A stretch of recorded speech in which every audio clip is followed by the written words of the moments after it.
ओम शांति। फरमान बरदार का टीका कैसे लगे? फरमान बरदार क्या है आखिर? बाबा मुरलियों में अक्सर बोलते हैं, बच्चे फरमान बरदार हो जाओ। इसका एक ही मीनिंग है और वो है कि जो आज्ञा है, जैसी आज्ञा है, तर्क वितर्क को छोड़ करके जो कहा बाबा ने उसको मान लेना फरमान बरदार है।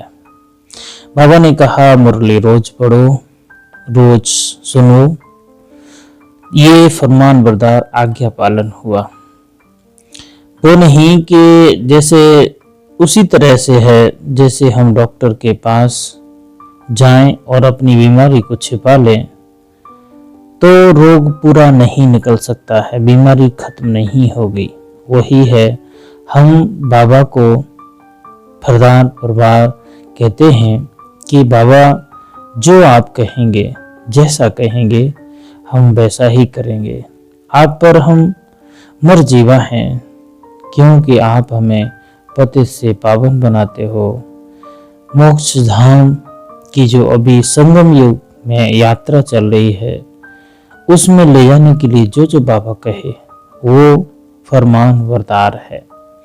दूसरी बाबा ने आज जो मेन बात कही है कि पढ़ाई और दैवी कैरेक्टर का रजिस्टर कैसे रखा जाए।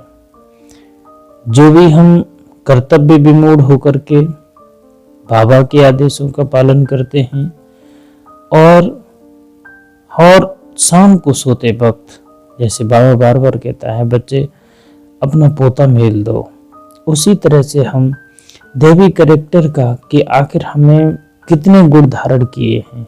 क्या सहनशीलता है कि अभी भी हम असहनशील होते हैं? क्या क्रोध हमको अब नहीं आता है? क्या हम दूसरे की जिम्मेदारियां उठाने के लायक बने हैं? क्या हम उस काबिलियत को हासिल कर पाए हैं जिसमें माया प्रवेश नहीं कर पाती है? क्या हम उन 60 द्वारों को जैसे 60 संपत्ति बोलते हैं उसके अधिकारी बने हैं या नहीं? या हम सर्वशक्तिमान जो बाबा बार बार कहता है बच्चे तुम बाप के बच्चे हो और तुम सर्वशक्तिमान हो, क्या हम बने हैं? तो हमें ये सोचना, दैवी कैरेक्टर का रजिस्टर रखना है और हमें चेक करना है कि इसमें हमसे कोई भूल तो नहीं हो रही है। ऐसी कोई भूल जिसमें कि हम सही रास्ता समझ रहे हो खुद से और वो रास्ता कहीं जाता ही ना हो और वो गलत हो तो उसे भी हमें सुधारना होगा। आज्ञाकारी रहने का पुरुषार्थ हमको करना है। वही संगम पर हमें फरमान बरदार का टीका लगाने और राजाई का तिलक देने का एक विकल्प है। बेवफादार आज्ञा को न मानने वाले राजाई का तिलक प्राप्त नहीं कर सकते हैं। जो सर्जन से अपनी बीमारी छुपाएंगे तो बीमारी पूरी तरह से नहीं निकल पाएगी और राजाई का जो बाबा तिलक देना चाहता है, तिलक लगाना चाहता है, वो हमें नहीं लग पाएगा। रूहानी बाप रूहानी बच्चों को समझा रहे हैं कि पढ़ाई माना समझ। तुम बच्चे समझते हो यह पढ़ाई बहुत सहज और बहुत ऊंची है, बहुत उच्च पद देने वाली है। बाबा जो भी हमसे पढ़ाई पढ़वा रहे हैं वो हमें देवी देवता बनाएगी। देवी देवता बनना कोई असल बात नहीं है। हम अगर यहाँ डॉक्टर, इंजीनियर कोई पद भी लेते हैं उसमें भी हमें बहुत वक्त लगता है, मेहनत करनी पड़ती है। तो बाबा तो हमें देवता बनाना चाहता है तो आखिर उसमें कितनी मेहनत होगी। बाबा कहते हैं यह सिर्फ तुम बच्चे ही जानते हो कि यह पढ़ाई हम विश्व का मालिक बनने के लिए पढ़ रहे हैं, तो पढ़ने वालों को बहुत खुशी होनी चाहिए।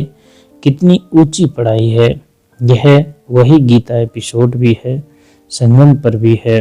बाबा कहते हैं यह वही गीता एपिसोड है जो 5-4 साल पहले हुआ था। तुम बच्चे अब जगे हो, बाकी सब सोए पड़े हैं। गायन भी है, माया की नींद में सोए पड़े हैं। तुमको बाबा ने आकर के जगाया है। सिर्फ एक बात पर समझाते हैं, मीठे बच्चे, याद की यात्रा के बल से तुम सारे विश्व पर राज्य करो, जैसे कल पहले किया था। यह स्मृति बाप दिलाते हैं। बच्चे भी समझते हैं, हमें स्मृति आई, कल्प कल्प हम इस योग बल से विश्व के मालिक बनते हैं। बाबा हमें पढ़ाई पढ़ाता है, उस पढ़ाई के दरमियान हम अच्छे गुणों को धारण करके, अपने को प्यार करके, अपनी आत्मा को प्यार करके 10 सीढ़ी वाइज हम चढ़ते जाते हैं और उस स्टेज को पा लेते हैं जिस स्टेज में हमें बाबा ले जाना चाहते हैं। इस योग बल से तुम बच्चों में ऑटोमेटिकली दैवी गुण आ जाते हैं। बरोबर यह इम्तिहान है मनुष्य से देवता बनने का। तुम यहाँ आए हो योग बल से मनुष्य से देवता बनने के लिए, और यह भी जानते हो कि हमारे योग बल से सारा विश्व पवित्र होना है। पवित्र था, अब अपवित्र बना है। सारे चक्र के राज को तुम बच्चों ने समझा है और दिल में भी है। भल कोई नया हो तो भी ये बातें बहुत सहज हैं, समझने की हैं। तुम देवी देवता पूज्य थे, फिर पुजारी बने। हम सतयुग में तो कोई पूजा होती नहीं है, वहाँ तो ईश्वर को भी नहीं याद किया जाता है कि ईश्वर कौन है, क्या है, नहीं जानते हैं। लेकिन जैसे जैसे हम विकारों में पड़ते हैं, बीमारियां हमारे घर करने लगती हैं, तो हम ईश्वर को याद करते हैं, क्योंकि जब मुसीबत आती है तो ईश्वर याद आता है। कोई नहीं मिलता तो बस एक ही है, परमात्मा के सिवा कोई तुम्हारा रक्षक नहीं है। बाप अब चढ़ने की बातें सुना रहे हैं। बच्चे भी जानते हैं हमको दैवी गुण धारण करने हैं। जरूर रोज चार्ट लिखना चाहिए, हम कितना समय याद कर रहते हैं, हमारे से क्या भूलें हुई हैं। भूल भी सारी भारी चोट भी लगती है। उस पढ़ाई में भी कैरेक्टर देखे जाते हैं, इसमें भी कैरेक्टर देखे जाते हैं। बाप ने तुम्हारे कल्याण के लिए ही कहते हैं, उसमें भी रजिस्टर रखते हो पढ़ाई का और कैरेक्टर का।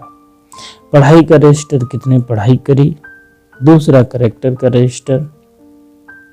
यह भी बच्चों का दैवी कैरेक्टर बनाना है। भूल न हो यह संभाल करनी है।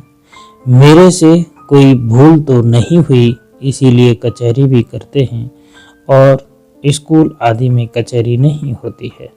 अपने दिल से पूछना है। बाप ने समझाया है, माया के कारण कुछ न कुछ अवज्ञाएं होती रहती हैं। माया है, हम करना नहीं चाहते थे लेकिन हो गया। तो बाबा कहता है कि ऐसी भूलें होती रहती हैं, तो उसका पता होना तुमको जरूरी है। बाप समझाते रहते हैं, अगर सच न बताया तो वह भूल वृद्धि को पाती जाती है। कोई भूल हो, अगर हम उसको कंट्रोल न करें तो वो वृद्धि को पाती है, बढ़ती ही जाती है। बीमारी है, तुमने दवा नहीं ली तो वो और बढ़ेगी। बाप समझाते रहते हैं, अगर सच न बताया तो वह भूलें वृद्धि को पाती हैं। उल्टा और भूल का दंड मिल जाता है। भूल न बताने से फिर नाफरमान बरदार का टीका लग जाता है, फिर राजाई का तिलक मिल सके। आज्ञा नहीं मानते, बेवफादार बनते हैं तो राजाई पा नहीं सकते। सर्जन भिन्न भिन्न प्रकार से समझाते रहते हैं। सर्जन से अगर बीमारी छिपाएंगे तो पद भी कम हो जाएगा। सर्जन को बताने से कोई मार तो नहीं पड़ती है ना। बाप सिर्फ कहेंगे सावधान, फिर अगर ऐसी भूल करेंगे तो नुकसान हो पाएगा, पद बहुत कम हो जाएगा। वहाँ तो नेचुरल देवी चलन होगी, यहाँ पुरुषार्थ करना है, घड़ी घड़ी फेल नहीं होना है। बाप कहते हैं, बच्चे जास्ती भूल न करो। बाप बहुत प्यार का सागर है, बच्चों को भी बनना है। यथा बाप तथा बच्चे, यथा राजा रानी तथा प्रजा। बाप तो राजा है नहीं, तुम जानते हो। बाबा हमको आप समान बनाते हैं, आपकी तो महिमा करते हैं, वह तुम्हारी भी होनी चाहिए। बाबा समान बनना है। माया बड़ी प्रबल है, तुमको रजिस्टर रखने नहीं देती। देखो माया कितनी प्रबल है, किस किस रूप में आती है। प्यार के रूप में आएगी, तुमको धोखा देगी। माँ से, बाप से, घर, मकान, दुकान, सबसे प्यार करने के लिए तुमको नए नए ऐसे प्रलोभन कि थोड़ा और कमा लो, थोड़ा और घर बना लो, थोड़ा और बच्चों में लग जाओ, फिर देखेंगे, फिर कल लेंगे, अच्छा कल पढ़ेंगे मुरली, और कल नहीं परसों पढ़ेंगे। ऐसे कहते कहते बहुत टाइम बीतता है। तो माया हमारे पास बहुत रूपों में आती है, जिसमें बाबा कहते हैं कि बच्चे तुमको संभाल करनी है, क्योंकि माया बहुत ही प्रबल है, तुमको रजिस्टर रखने नहीं देती। माया के फंदे में तो पूरे फंसे हुए हो, माया की जेल से तुम निकल नहीं सकते हो। सच बताते नहीं हो तो बाप कहते हैं एक्यूरेट याद का चार्ट रखो। सुबह को उठ बाबा को याद करो, बाप की ही महिमा करो। बाबा आप हमको विश्व का मालिक बनाते हैं। ऐसे बैठ के हम बातें करें सुबह में जब वक्त हो कि बाबा तू कहाँ है, मेरे पास आ जा, मैं भी देखना चाहता हूँ। तो अंदर जगत की जो आंखें हैं देखने की, अगर हम सच में देखेंगे और ये प्रैक्टिस अभ्यास से होगी कि हम देखते देखते एक दिन बाबा दिखाई देने लगेंगे। तो वही बाबा कहते हैं कि बाबा से बैठ करके बातें करो कि बाबा तुम हमको राज्य भाग्य देते हो, कितनी मेहनत करते हो, परम धाम छोड़कर हमारे लिए आते हो। इस तरह से बातें हम करेंगे तो प्रेम बढ़ेगा, और सबसे बड़ी बात है अपनत्व बढ़ेगा। जहाँ अपनपन बढ़ जाता है वहाँ, और बाप से प्रेम, परमात्मा से प्रेम, अथाह प्रेम, प्रेम का सागर है, वो तो करना ही चाहिए, करना ही है। बाबा कहते हैं कि देवी देवताओं की तो महिमा होती नहीं है, एक ही बाप है जिसकी महिमा होती है। वो तो फिर भगवान बात सुनते रहते हैं, शास्त्रों से गीता पढ़ते हैं, फिर उनसे मिलना क्या है, कितना प्रेम से बैठ पड़ते हैं, भक्ति करते हैं। पता नहीं पड़ता कि इससे क्या होगा, यह नहीं जानते कि हम नीचे की सीढ़ी उतर रहे हैं। दिन प्रतिदिन तमो प्रधान बनना ही है, ड्रामा में नूंद ही है ऐसा। इस सीढ़ी का राज सिवाय बाप के कोई समझा न सके, से बाबा ही ब्रह्मा द्वारा समझाते हैं। यह भी इससे समझकर फिर तुमको समझाते हैं। मूल बड़ा टीचर, बड़ा सर्जन तो बाप ही है, उनको ही याद करना है। ऐसे नहीं कहते कि ब्रह्मांडी को याद किया, ब्राह्मणी को याद करो। याद तो एक ही रखनी है, कभी भी किसी के साथ मोह नहीं रखना। एक बाप से ही शिक्षा लेनी है, निर्मोही भी बनना है। इससे बड़ी मेहनत चाहिए। सारी पुरानी दुनिया को से वैराग्य यह तो खत्म हुई पड़ी है। इसमें लव व आस्तिक कुछ भी नहीं है। कुछ बड़े बड़े मकान आदि बनाते रहते हैं, उन्हों को यह भी पता नहीं कि यह पुरानी दुनिया बाकी कितना समय है। तुम बच्चे अब जगे हो, औरों को भी जगाते हो, बाप आत्माओं को ही जगाते हैं। घड़ी घड़ी कहते हैं अपने को आत्मा समझो। शरीर समझते हो तो जैसे सोए पड़े हो, अपने को आत्मा समझो और बाप को भी याद करो। आत्मा पतित है तो शरीर भी पतित मिलता है, आत्मा पावन तो शरीर भी पावन मिलता है। बाबा कहते हैं अगर तुम पतित हो तो पतित ही तुमको आत्मा मिलेगी, अगर तुम पावन हो तो आत्मा भी पावन मिलेगी। आज हम जो धारणा के लिए दिए हैं पॉइंट के श्रीमत पर चल, अपनी बुद्धि सालिम रखनी है। सालिम मतलब अच्छी बुद्धि, कोई भी अवज्ञा नहीं करनी है। क्रोध में आकर मुख से बाम नहीं निकालना, चुप रहना है। अगर क्रोध भी आए तो ऐसा नहीं है कि हमने उगल दिया उसको, नहीं, प्रेम में रहना है। दिल से एक बाप की महिमा करनी है। इस पुरानी दुनिया से आसक्ति व प्यार नहीं रखना, बेहद का वैरागी और निर्मोही बनना है। आज का वरदान है कि अपने अव्यक्त शांत स्वरूप द्वारा वातावरण को अव्यक्त बनाने वाले साक्षात मूर्त भव। बाबा कहते हैं कि जैसे सेवाओं के और प्रोग्राम बनाते हो, ऐसे सवेरे से रात तक याद की मात्रा में कैसे और कब रहेंगे, यह भी प्रोग्राम बनाओ। और बीच बीच में 2-3 मिनट के लिए संकल्पों की ट्रैफिक को स्टॉप कर लो।